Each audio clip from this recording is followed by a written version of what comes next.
जी, पाकिस्तान के अंदर जलसे की चीखों पुकार है और यहाँ पर लंदन में हमारे साथ हैं the one and only Rawi Hasan Ayub.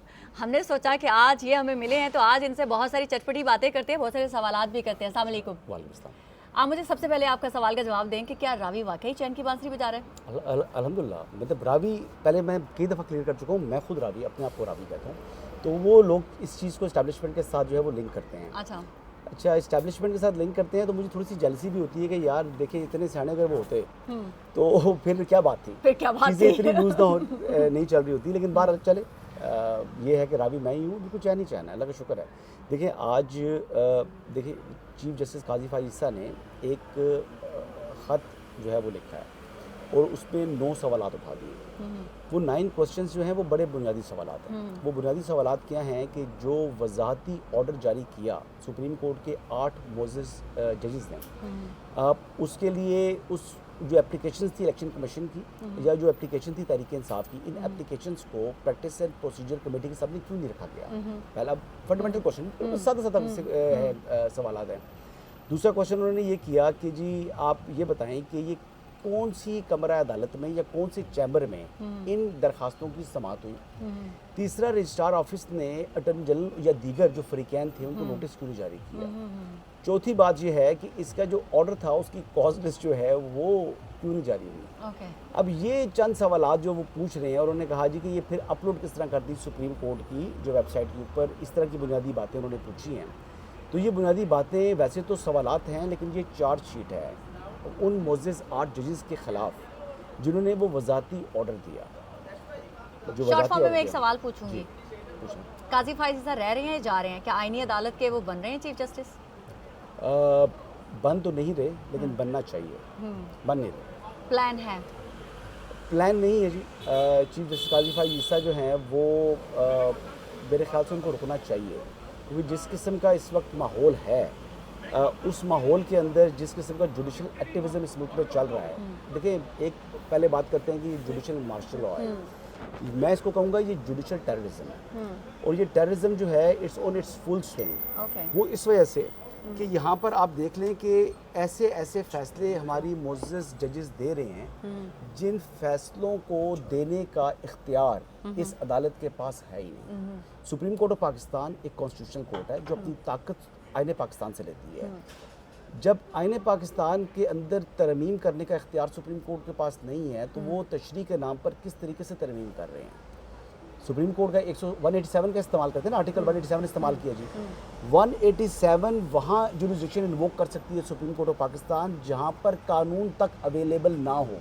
इस सारे आपने जो बोला कि जुडिशरी मार्शल लॉ के होते हुए जी अगर मंसूर साहब जो हैं वो बन गए चीफ जस्टिस, तो फिर आपको क्या लगता है कि मजीद देखिए जो ड्रामे नहीं होंगे? सीनियर प्यूनर जज जो जस्टिस मंसूर अली शाह साहब हैं वो बड़े बैलेंस जज हैं। अच्छा। मैं इन अगर जजेस की अगर बात करें तो इनमें अगर मेरे को फेवरेट जज हैं तो वो जस्टिस मंसूर अली शाह साहब हैं इन 8 में।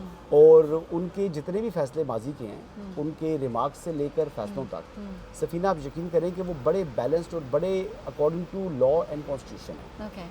बट ये जो फैसला उन्होंने दिया है मखसूस नशिस्तों वाला या ये वजाहत जारी की है इसके ऊपर, ये मुझे समझ नहीं आ रही कि जस्टिस मंसूर अली शाह साहब को क्या हो गया, ये क्यों करके इस तरह कर रहे हैं। मेरे ख्याल से उनके जो मशीर या उनके जो कोलीग्स हैं वो उनको मिसगाइड कर रहे हैं और उनसे गलत फैसले करवा रहे हैं। अच्छा, तो वो अगर इन गलत फैसलों के साथ, मशवरों के साथ अगर वो चीफ जस्टिस बन जाते हैं तो आपको नहीं लगता कि फिर आगे से वो chief justice supreme court of Pakistan बनेंगे? अब मैं भी तो कह रही हूँ chief justice of Pakistan and आईनी अदालत के चीफ जस्टिस तो दो मुख्तलिफ इस वक्त रूट हैं। देखिए अभी तक के जो हालात हैं, जो इतलात हैं, हालात भी हैं और इतलात भी हैं, वो chief justice supreme court of Pakistan बनेंगे।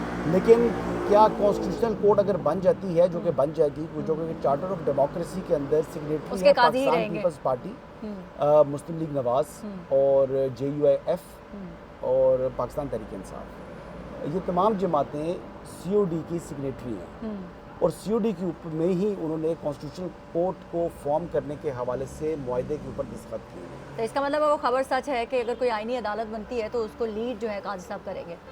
मैंने अभी तक ये नहीं कहा, मेरे नहीं ख्याल के काजी साहब बन रहे हैं।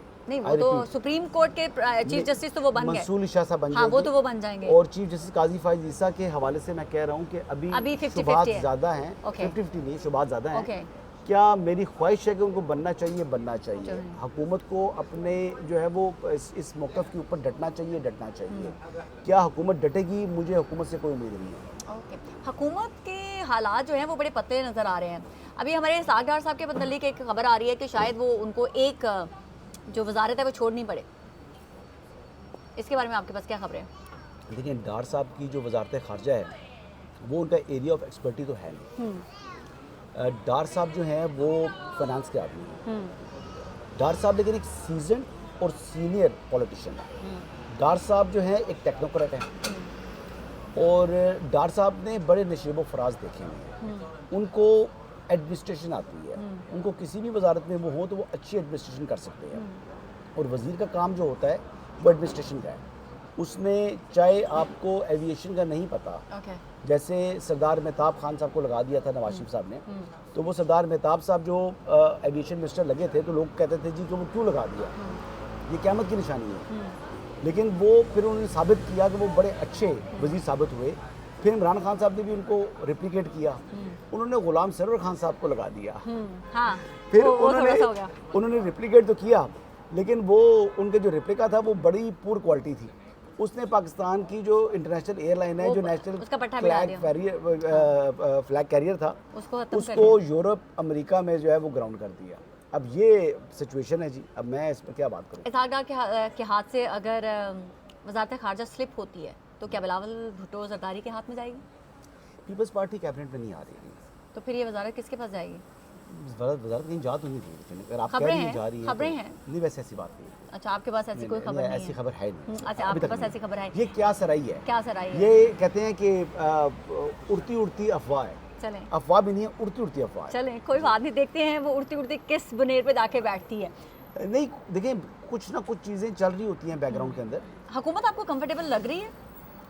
देखिए, हुकूमत, वज़ीर आज़म तो कंफर्टेबल है। नहीं, हुकूमत कंफर्टेबल है, लेकिन हुकूमत जो है वो उस तरीके से अपनी जो अथॉरिटी है वो इस्तेमाल नहीं कर पा रही। हुकूमत जो है वो ताकतवर होते हुए भी कमज़ोरी ज़ाहिर करती है। मेरे ख्याल से वो चाहते हैं कि जो एक हलवा पड़ा हो ना, हलवे की प्लेट, वो हलवे की प्लेट में कोई चम्मच भरे और उनके मुंह में डाल दे। तो वो शायद इस किस्म की उनकी ख्वाहिशात हैं। इमरान खान का फ्यूचर क्या नज़र आता है आपको? इमरान खान साहब तकरीबन 14 साल के लिए जेल के अंदर है। आपका क्या लगता है कि वो 14 साल जेल में रहेंगे? इतनी कन्विक्शन उनकी हो जाएगी। 14 साल जेल में रहेंगे? नहीं, कन्विक्शन इतनी हो जाएगी, इतनी सजा उनको हो जाएगी। तो अभी और मजीद कितना रहेंगे जेल में? अभी 1-2 साल तो कम से कम। अभी 1-2 साल और रहेंगे? फिर तो वाकई वो निकलेंगे बन के। देखिए, अभी कुछ लोग उस दिन ट्वीट कर रहे थे कि 30 सितंबर को, यानी आज होगी 21, 30 सितंबर को इमरान खान साहब जेल से रिहा हो जाएंगे। तो मुझे नहीं नज़र आ रहा है। मुझे तो दूर दूर तक कोई इम्कान दिखाई नहीं दे रहा। इमरान खान को जेल में रखना होगा।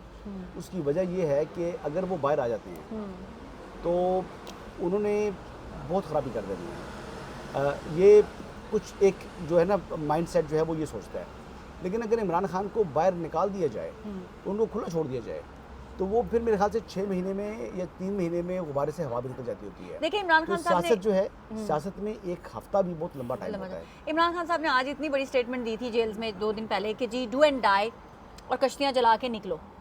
ठीक है, अब वो कश्तियाँ भी जला दी, डू एंड डाई भी करके देख लिया। आज उनका लाहौर का जलसा आप क्या कहते हैं कि कैसा रहा? आपको नहीं पता कैसा रहा? मैंने तो देखा है, मैं अनबायस्ड होके कह रही हूँ कि फ्लॉप जलसा था उनका। जी बिल्कुल, नाकाम तरीन जलसा था। हाँ। और बुरे रोने से कहते हैं चुप बेहतर होती है। अब इन्होंने बढ़ के इतनी बड़ी बड़ी मार दी और अपने आप को एक्सपोज कर दिया। अच्छा, ये चाहते थे किसी तरीके से कि हम हो जाए। नहीं, ये चाहते थे कि खैबर पख्तूनख्वा से एक इन्होंने अपना क्राउड रखा हुआ है। जो पंजाब में भी जितने 55-56 जलसे किए थे पहले इमरान खान साहब ने, वही क्राउड लेकर आते थे। वो क्राउड ये लाने की ख्वाहिश थी तो वो रास्ते ब्लॉक थे। एक तो वो क्राउड नहीं आ सका, पहली बात। दूसरा, पंजाब के अंदर जो पाकिस्तान तहरीक इंसाफ है वो बहुत बैडली एक्सपोज हो रही है। इस्लामाबाद के जलसे में भी बैडली एक्सपोज हुई है और वो आज भी बैडली एक्सपोज हुई है। पंजाब की क़यादत बढ़ के बड़ी मारती है, लेकिन काम उनका जो है ना ऑन ग्राउंड, उनकी पोजीशन बिल्कुल सिफर से नीचे आ चुकी है। और ये आज, वैसे एक बात बताऊँ जो मेरा एनालिसिस है, आज इनका फॉर्म 45 वाला जो बयानिया था वो दम खत्म तोड़ हो गया। चुका नहीं, बिल्कुल उसमें कोई क्योंकि डाउट जो नहीं है। लाहौर ने किया पीटीआई के साथ बहुत माड़ी हुई है उनके साथ। बिल्कुल, इसमें तो बहुत- कोई शक बहुत- नहीं बहुत है, बुरा हुआ उसमें उनके साथ। कोई शक नहीं है कि वो जलील हुए पिट रहे हैं जलील हुए। देखिए इतनी एस्टैब्लिशमेंट क्या सोच रही है? इस्टेब्लिशमेंट किस हवाले से पूछ रही हैं? इमरान खान से मुतल्लिक हो गया, हुकूमत से आधे देखिए हैप्पी। इस्टेब्लिशमेंट परेशान है जुडिशरी से। ओके इमरान खान उनके लिए कोई मसला नहीं है, ओके पीटीआई उनका मसला है नहीं। वो जुडिशल एक्टिविज्म से जिस तरह हर पाकिस्तानी परेशान है, हर आइन और कानून की जो हुक्मरानी चाहने वाला शख्स परेशान है, तो इस्टेब्लिशमेंट भी परेशान है।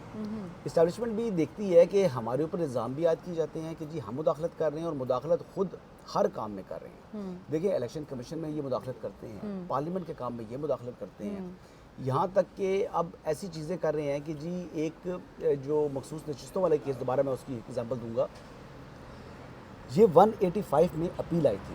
क्या आई थी? 185 में पेशावर हाई कोर्ट के फैसले के खिलाफ अपील आई थी सुप्रीम कोर्ट ऑफ पाकिस्तान में। किसकी? सुन्नी इत्तेहाद कौंसिल की। जो ऑर्डर आया उसमें जो अपील थी सुन्नी इत्तेहाद कौंसिल की, उसको कर दिया डिसमिस, मुस्तरद कर दिया। ओके और जो ऑर्डर था पेशावर हाई कोर्ट का, उसको भी उड़ा दिया। ये किस तरह हो सकता है? या तो अपील मंजूर होती तो पेशावर हाई कोर्ट का फैसला जो चैलेंज जिसने किया था इम्प्यून ऑर्डर, वो सेटिसाइड करते तो आपको सुन्नी इत्तेहाद की जो एप्लीकेशन थी उनको अलाउ करना था। आपने उनको भी डिसमिस कर दिया, आपने इम्प्यून ऑर्डर को भी सेटिसाइड कर दिया, और आपने सीटें पीटीआई को दे दी जो पार्टी नहीं थी। वो ये तो बड़ा उसमें बायसनेस नजर आई हमारी यहाँ पर जुडिशरी की। कुछ वकला के साथ आपको पता है मैं पढ़ता रहा हूँ यहाँ पर, तो इट्स माई सेकंड होम जहाँ हम बैठे हैं। यहाँ के जितने रास्ते हैं वो मुझे ज़ुबानी याद हैं। आई ड्राइव डाउन हियर, और जहाँ पर चलाता हूँ गाड़ी एक अरसे से, बल्कि इस्लामाबाद से ज़्यादा बेहतर रास्ते मुझे सेंट्रल लैंड के पता हैं। तो वो हुआ ये जी कि कोई सोलिसिटर साहब थे, उन्होंने फ़ोन किया, और पाकिस्तान की पॉलिटिक्स के अंदर बड़ा दिलचस्पी रखते हैं। ओके तो जब ये फैसला आया तो वो मुझे कहते हैं यार आपकी जजेस क्या कर रहे हैं? मैंने कहा ये बस वही नया काम कर रहे हैं जो हमेशा से करते आए हैं। यानी पनामा के अंदर विदाउट ट्रायल प्राइम मिनिस्टर को कन्विक्ट कर दिया। आपने ख़त ना लिखने पर यूसुफ ज़गलानी को जो है वो आपने कन्विक्ट कर दिया तौहीन अदालत में। आपने तलाल चौधरी को उसने एक सियासी तकरीर की थी, आप सियासतदान नहीं है, बड़ी बड़ी बातें होती हैं। चीफ जस्टिस काजी फाइज से मतलब कितनी नाजेबा गुफ्तगू कितने जो है वो पॉलिटिशियंस कर रहे हैं। इवन के रऊफ़ हसन साहब बैठ कर टीवी के ऊपर वो गुफ्तगू कर गए, जो चीफ जस्टिस आमिर फारूक के से मुतल्लिक और चीफ जस्टिस काजी फाइज से मुतल्लिक। तो अब ये चीज़ें चल रही हैं जी। तो जुडिशल एक्टिविज़म से इस्टेब्लिशमेंट परेशान है, और परेशान होना भी चाहिए। और इस्टेब्लिशमेंट को की अभी प्रायोरिटी जो है वो दो हैं। एक जो आपकी दाखिली सलामती है, जो कि उनका काम है। दूसरा जो टेररिज्म इस टाइम उठ रहा है वो उसके ऊपर फोकस किए हुए हैं। बलूचिस्तान और खैबर पख्तूनख्वा के अंदर वहाँ पर हमारे जो जवान हैं वो अपनी जानों के नजराने पेश कर रहे हैं। हर रोज़ दो चार लाशें हम उठा रहे हैं अपने। हम उनको भी, यानी टीटीपी को भी जो है वो, या जिसके कहते हैं फितना ख्वारिज, उनको भी जहन्नम वासिल किया जा रहा है। लेकिन फिर भी अपने हमारा एक बंदा भी जो है ना उनके लाख बंदे से ज़्यादा बेहतर है। बिल्कुल सही बात तो है। मुझे बड़ी तकलीफ होती है इसकी। हसन अयूब को अगर मैं देखूं कि आपके पास में आप इमरान खान के सपोर्टर रहे हैं, ये मोहब्बत नफरत में कैसे बदली? मैं बता चुका हूँ बात में, ये दफ़ा पहले ये वो ही थी 35 पंचर वाली बात पर। ओके कि मैं वो पार्लियामेंट में बैठा हुआ था, मैं रिपोर्टिंग करता था। सुप्रीम कोर्ट में बात शुरू की है, पहले मैं पार्लियामेंट्री रिपोर्टिंग की है। तो वो कुछ हमारे साफ़ी वगैरह बैठे हुए थे, वो बातचीत करते करते बहस होगी। मैं इमरान खान का बड़ा हमायती था। 2013 के अंदर इलेक्शन के बाद इमरान खान का रिजल्ट अच्छा नहीं आया, इमरान खान साहब गिर चुके थे स्टेज से। मैं गया शौकत खाना में जाकर मिलकर आया, और ये बात वो है कि जब मैंने अप्लाई भी किया था पीटीआई के टिकट के लिए, टिकट जब मुझे नहीं मिला, जावेद हाशमी साहब एमएनए बन गए, मैं तब भी इमरान खान साहब को देखने गया, मैं बड़ा फ़ैन था उनका। जब वो वापस आए 2014 के अंदर, जब उन्होंने 35 पंचर वाला नारा लगाया, और मैंने उस बयान को सियासी नहीं, मैंने समझा कि इमरान खान साहब सच्चे आदमी, इज़ वेरी फेयर मैन। तो वो उनकी फेयरनेस जो है वो मैं समझता था, तो वो बड़े डिसअपॉइंट किया उन्होंने फिर। अच्छा, फिर जब मैंने पूछा कि यार ये 35 पंचर वाले सबूत देने थे, तो वो सबूत तो दिए नहीं उन्होंने। वो तो इस्टेब्लिशमेंट के कहने पर, उस वक्त की इस्टेब्लिशमेंट के कहने पर उन्होंने धरना करना ही करना था। तो बस उस वक्त से मेरा इख्तलाफ हो गया। जब मैंने बात की तो वो मरहूम नईमुल हक साहब थे। ओके ओके वो नईमुल हक साहब कहते हैं खान ने जो कह दिया बस वही है। ओके मैंने कहा इस तरह ऐसे नहीं होता, ऐसे नहीं हो हमको पपेट थोड़ी ना, ऐसे नहीं हो हमको सकता। गुलाम थोड़ी ना जो कहोगे मान लेकिन लेंगे। मैं उस टाइम देखिए मैंने जर्नलिज्म से यानी एक किस्म का रुखसत करके तो मैं पॉलिटिक्स में आना चाह रहा था। तो आपके वो मेन हीरो थे। फोकस ये था, और सिर्फ इमरान की वजह से। तो यही वजह थी कि मैं बड़ा आइडलाइज करता था इमरान खान साहब को, लेकिन इमरान खान साहब ने उतना ही डिसअपॉइंट किया जिसको आप जितना चाहते हैं ना, उतना ही जब वो गिरता है ना नजरों में, तो वो फिर उतना ही नीचे गिर जाता है। तो आखिरी सवाल पूछूंगी कि तमाम पाकिस्तानी, अगर मैं एक एक नाम लूंगी, उनको आपने रेट करना है। 10 में से कितने आप रेट करते हैं? मरियम नवाज 10 में से कितने स्टार देंगे उनको? 10 में से इस वक्त जो है वो 7, जो 7.5। उसकी वजह ये है कि मरीम नवाज़ जो है वो उनको एक बहुत बड़ी सहूलत मुयसर है, उनको के पास एक्सपीरियंस है। पंजाब गवर्नमेंट को मैं इस टाइम 10 में से 9 दूंगा, इतनी अच्छी गवर्नेंस चल रही है। लेकिन ये जो 1.5% है, ये मार्जिन जो है वो नवाज शरीफ साहब वाला 7.5 से जो 9 कर रहा है ना इसको, वो आइडली नवाज शरीफ साहब को क्रेडिट जाता है। वो क्रेडिट मैं मरीम नवाज को दे नहीं सकता, क्योंकि उनके पास गाइडेंस है, क्योंकि 2 मरतबा के CM है, 3 मरतबा के प्राइम मिनिस्टर है। तो वो जितनी गवर्नेंस बेहतर उनको आती है, तो मरीम को ऊपर वहाँ से सहूलत तो मिल रही है ना। तो शहबाज शरीफ साहब को 10 में से कितने स्टार देंगे? शहबाज शरीफ साहब को जी 10 में से जिस तरीके से PDM में उन्होंने अपना पाकिस्तान को डिफ़ॉल्ट से बचाया है, तो 8.5। जरदारी साहब को पॉलिटिक्स के अंदर या ऐसा प्रेसिडेंट? नहीं, हर तरह से जो भी इस वक्त पाकिस्तान की हुकूमत में तो है ना, सियासत है। 8.5। जरदारी साहब is a very very very very intelligent politician. वो रख रखाव वाले आदमी हैं, और वो लोगों के साथ बना कर रखते हैं, बिगाड़ते नहीं हैं। उनको विक्टिमाइज किया गया, उनके खिलाफ प्रोपेगेंडा मुस्लिम लीग नवाज करती रही, मिस्टर 10% ये बातें करते रहे। हो सकता है इंसान है, मैं ये नहीं कह रहा कि जरदारी साहब ने कोई करप्शन नहीं की होगी, लेकिन साबित करना होता है कोर्ट ऑफ लॉ में, unless proven guilty you are innocent. तो जरदारी साहब जो हैं, वो प्रेसिडेंट जरदारी एक अच्छे मंजे हुए सियासतदान हैं, और उन्होंने अपनी पार्टी को बेनज़ीर भुट्टो साहिबा की शहादत के बाद जिस तरीके से उन्होंने संभाला, देखिए इस तरह की पार्टियाँ टूट जाती होती हैं, फिर वो रहती नहीं। तो वोट बैंक इंटैक्ट है, यानी कोई और वारिस नहीं बन सका बेनज़ीर भुट्टो की फैमिली के अलावा उस भुट्टो के वोट बैंक का। नवाज शरीफ साहब को 10 में से कितने स्टार देंगे, जिस तरह की वो सियासत कर रहे हैं आजकल? ये पुरानी अभी की? नवाज शरीफ साहब बेहतर परफॉर्म कर सकते हैं अपनी पूरी एबिलिटी के साथ, अगर करना चाहें। वो पॉलिटिक्स में इतने आजकल एक्टिव नहीं हैं, लेकिन उनका स्टाइल ही पॉलिटिक्स का ये है। नवाज शरीफ साहब सियासत अपनी टर्म्स के ऊपर करते हैं। मेरे ख्याल के मुताबिक अभी की अगर मैं जाऊं इलेक्शन से पहले के टाइम की, जो उन्होंने टाइम वेस्ट किया टिकट्स के ऊपर, और जो उन्होंने कैंपेन को अपनी मिनिमाइज़ किया, तो उस पर मैं नवाज शरीफ साहब का मैं नंबर नहीं दूंगा। नवाज शरीफ साहब को स्टार देने ना, स्टार तो मतलब मेरे हिसाब से तो मियां साहब तो 10 आउट ऑफ 10 है। मतलब मैं नवाज शरीफ को इतना स्टार जा रहे हैं ना, तो 10 आउट ऑफ 10 दे रहे हैं। अभी उनकी हालिया जो है ना, मतलब मैं नवाज शरीफ साहब, मेरे वालिद साहब जो है वो मुस्लिम लीग नवाज में थे, तो मैंने इवन कि कभी भी नवाज शरीफ साहब से मुताल्लिक कभी ऐसी वैसी बात नहीं की। स्टार देने आपने बात तो करने के लिए मेरे से पूछें तो मैं तो उनको 10 में से 11 दे दूंगा स्टार। चलें ठीक है, आपने 10 में से 11 कह दिया। बिलावल भुट्टो के बहुत मेहनती यंग आए, जिसने बहुत कुछ सीखा। मेरे ख्याल से उनको डिसीजन मेकिंग में अपने वालिद के एक्सपीरियंस से फ़ायदा उठाना चाहिए। वो उन्होंने बड़े नशेब फराज देखे हैं, बड़ी ऊंची चीज़ देखी हैं, जेलें देखी हैं, मुश्किलात देखी हैं, तमाम चीज़ देखी हैं। बिलावल ने अपनी वालदा को स्ट्रगल करते हुए देखा है, लेकिन वालदा जब तक हयात थी उन्होंने बच्चों को सियासत से बाहर रखा। तो मेरे ख्याल के मुताबिक लेकिन अभी बिलावल अच्छा परफॉर्म कर रहे हैं। कितने स्टार? 7। हमजा शरीफ, मैं को खुश नहीं हमजा साहब से। कितने स्टार देना? Hamza is a very good politician. Hamza जो 2013 के इलेक्शंस के बाद जितने ज़मीनी इंतखाबात होते थे, उसमें जलसे करते थे, तंजीम के साथ कोऑर्डिनेशन, तमाम चीज़ें। हमजा साहब किधर हैं आप? मेरे ख्याल से अगर हमजा साहब को जो है वो अगर ये आपका थ्रू जाए, पैगाम जाए, तो भाईजान खैर है, ठीक है। होती है ऊंच नीच पॉलिटिक्स में, कोई नाराज़गियाँ भी होती होंगी, फैमिली के अंदर भी कोई इशूज़ होते होंगे, आई डोंट नो कि कोई इशूज़ हैं या नहीं है, लेकिन इतना आपको बैक बेंचर नहीं बनना चाहिए। He must come on a front. और वो एक अच्छे सियासतदान है, बड़ा समझते हैं, रख रखाव भी समझते हैं, लोगों को गेज करना भी जानते हैं कि कौन बंदा कितने पानी में है, और वो जो ग्रास रूट पर बंदा है ना, वो उसके साथ लिंक्ड है। तो Hamza can do much better अगर वो पंजाब के अंदर या मरकज़ के अंदर क्या पॉलिटिक्स आजकल कर नहीं, फिर भी स्टार तो देने पड़ेंगे ना। तो उनको जी कोई स्टार मैं नहीं दूंगा। Oh my God. वजह ये है कि हमजा साहब से मैं नाराज़ हूँ। ओके। इस इन अ वे कि मैं खुश नहीं हूँ इस बात पर कि वो ही मस्ट मतलब जो है वो अब थोड़ा सा एक्टिव होना चाहिए उनको। ये तरीका नहीं है। बाकी कौन रह गया सबसे अहम इम्पोर्टेंट? इमरान खान। इमरान खान पाकिस्तान की तारीख में इससे अच्छा ऐसा ओपोजिशन लीडर कोई नहीं है। उसने हुकूमत को वक्ता डाल दिया। 2013-14 में डाला और जब इस्टेब्लिशमेंट की सहूलत कर रही थी और 2022 के बाद डाला। तो ऐसा ओपोजिशन लीडर इमरान खान को 8.5 नंबर। 8.5। हाँ, मौलाना 9 8 और 9 8.5 और 9 ऐसा ओपोजिशन लीडर कमाल ओपोजिशन की है, नो डाउट। अब अच्छा इमरान खान की, हाँ, लेकिन वो मिन्नत अल्लाह जो शुरू कर रहे हैं, तो अगर इस्टेब्लिशमेंट के साथ डील ब्रेकिंग पॉलिटिशियन की अगर तमाम चीज़ें काउंट करें, मैं सिर्फ ऐसा ओपोजिशन लीडर को कह रहा हूँ कि 9 है, लेकिन ऐसा पॉलिटिशियन क्या है? हाँ। ऐसा पॉलिटिशियन तो मैं उनको बहुत लो ग्रेड करता हूँ। कितने? देखिए मेरे लिए पाकिस्तान पहले है और जो वो कर रहे हैं वो पाकिस्तान के खिलाफ है, तो मैं उनको नेगेटिव नंबर कहूँगा, -10।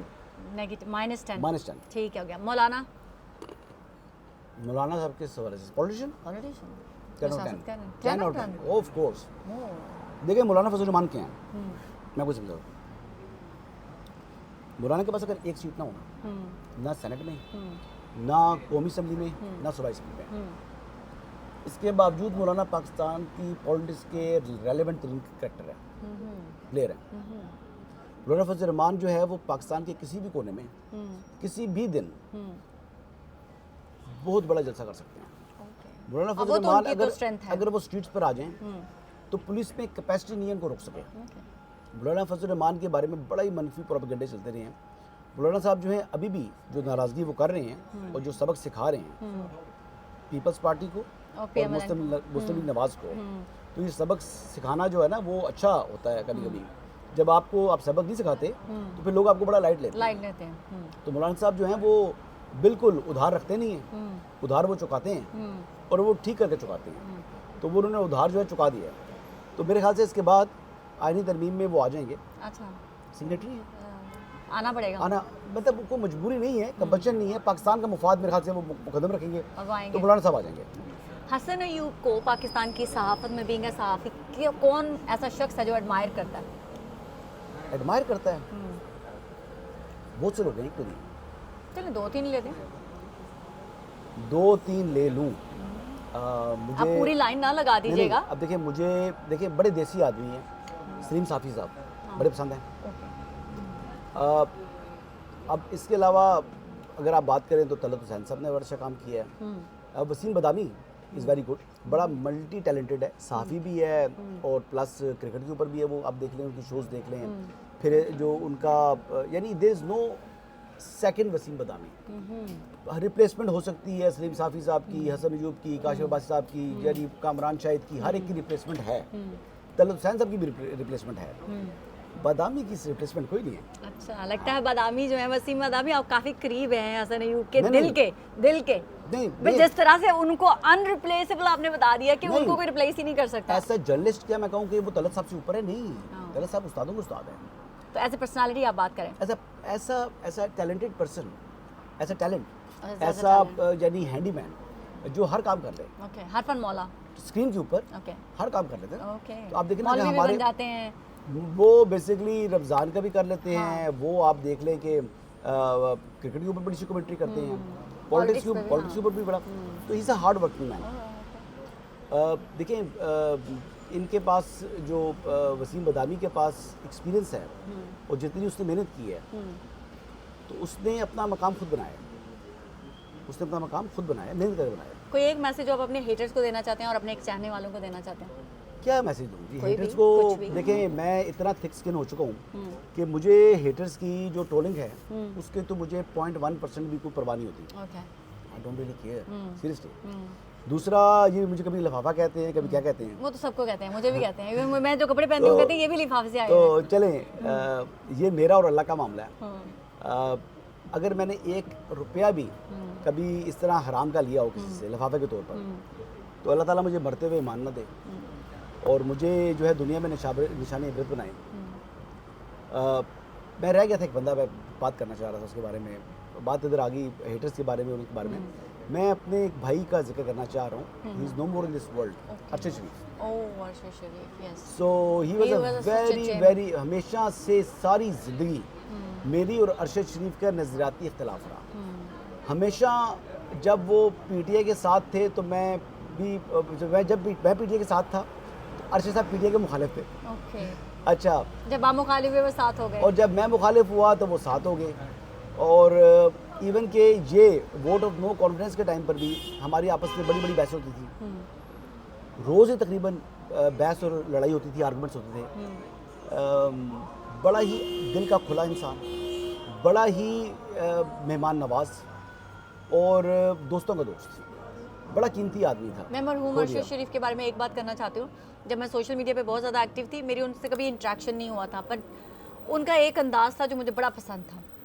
कभी इंटरेक्शन नहीं, वो उनको कोई मेरी चीज़ अच्छी लगती थी उसको आर्टी कर देते थे जी। और वो मुझे होता था कि ये मुझे एक्नॉलेज कर रहे हैं जी। ये मुझे ना अनसीन तरीके से मुझे अप्रिशिएट कर रहे हैं। और जब वो लंदन एक उनकी कप के साथ आई तो पहली दफ़ा मैंने उनको डीएम किया कि sir I you in London, तो वो उन्होंने उसका रिप्लाई किया कि नो आई एम नॉट। तो वो आखिरी और मेरे ख्याल से मेरा पहला उनके साथ इंटरेक्शन था। वो बेलॉस अगर किसी को अप्रिशिएट करते थे तो बेलॉस करते थे। बहुत बड़ा कीमती आदमी था, बहुत। मैं मेरे ख्याल से मैं उनको बड़ा एडमायर करती थी, मैं बड़ा मिस करता हूँ। मैं बहुत सारी मेरी ऐसी न्यूज़ होती थी तो मैं मेरे पास जब अगर आती थी तो मैं उनका प्रोग्राम लगा के बैठ जाती थी कि अच्छा अगर इन्होंने इसके ऊपर जिक्र किया 10 मिनट इनके पास ये खबर है, अगर नहीं किया तो इनके पास वो खबर नहीं है। सो मैं हमेशा उनको, जैसे आपसे मैंने पूछा तो मैं कई दफ़ा वेरी रात को 2-2 बजे उनके घर से उठाऊँ और हमेशा छोड़ने वो बाहर आए। उन्होंने घर में कोई एक दफ़ा कुछ जानने वाला मेरे मिलना चाहते थे तो मैंने फ़ोन किया तो उन्होंने कहा जी खाने पर आए, अब एक बंदा मिलना चाह रहा है। तो उन्होंने कहा जी कि उन साहब को मेरे घर खाने पर लेकर आए तो दावत कर दी। मतलब हीरा आदमी, ही वाज मतलब वेरी डिफरेंट मैन, बड़ा सच्चा आदमी था। ज़िंदगी शायद इतनी ही लिखी हुई थी। हाँ, हमारे नज़ाती इख्तिलाफ थे, बड़े शदीद इख्तिलाफ होते थे, रोज़ लड़ाई। इख्तिलाफ जरूर रखें लेकिन दुश्मन ना बनाए एक दूसरे को। नहीं, अरशद साहब लोग नहीं, मैं वैसे कह रही हूँ, मैं बाकी लोगों के लिए भी कह रही हूँ कि इख्तिलाफ जरूर रखें, इख्तिलाफ होना ज़रूरी है। इख्तिलाफ नहीं होगा तो सारे भेड़े बन जाएंगे, मैं एक जैसी होना शुरू हो जाएगी। तो आप आपके चाहने वालों के लिए लास्ट मैसेज? चाहने वालों के लिए मैसेज ये है जी कि बस दुआ करें जी, अल्लाह ताला मुझे हिदायत दे और गुमराही से बचाए।